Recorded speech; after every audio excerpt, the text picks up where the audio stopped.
Bura gördüğünüz kimi Abşeron rayonu aşağı Güzdək qəsəbəsidir.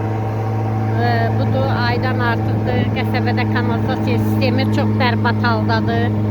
Yəni 52-ci ildə olan kanalizasiya sistemidir. İndi zəng edəndən sonra Hafiz müəllim sağ olsun, təşəkkür edirəm. Axırı ki bir həftədən sonra bu maşını bizi üçün göndərdilər.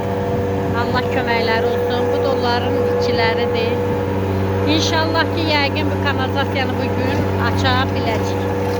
Ona görə ki gördüyünüz kimi bura Abşeron rayonu aşağı Güzdək qəsəbəsinin Elmi Tədqiqat İnstitutudur. Gördüyünüz kimi də buralar hamısı kanalizasiya suyudur. Kanalizasiya 5 dənə kanalizasiya sistemi burada tutulur. Yol bərbad halda. Görürsünüz yollar hamısı kanalizasiyadır. İndi bugün inşallah ki söz veriblər. Açarlar. İnşallah. İşçilər də buradadır.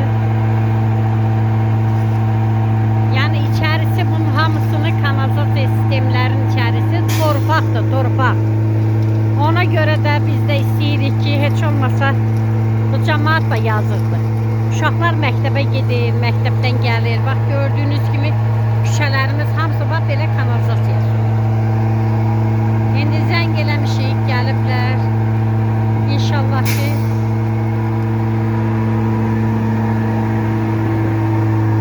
gördüyünüz kimi bu da onların maşınlarıdır.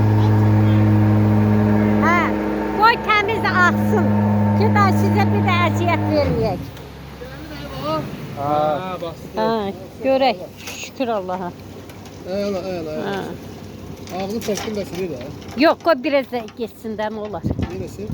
Yəni təmizlənsin. Təmizlənir də. Bir də sizə əziyyət verib. Təmizlənməsə gələr sonra. Yox, gəlmirdi də axı. Heç gəlmirdi də. Necə gəlir? Bax, ya bax. Ağzı ilə bir gəlir.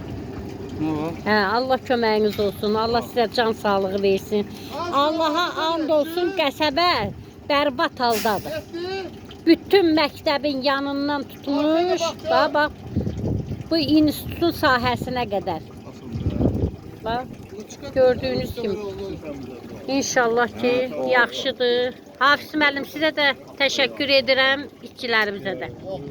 Çox sağ olun ki, axırı ki, bu kanalizasiya sistemini açdıq. Uşaqlara da təşəkkürümü bildirirəm. Sağ olsunlar.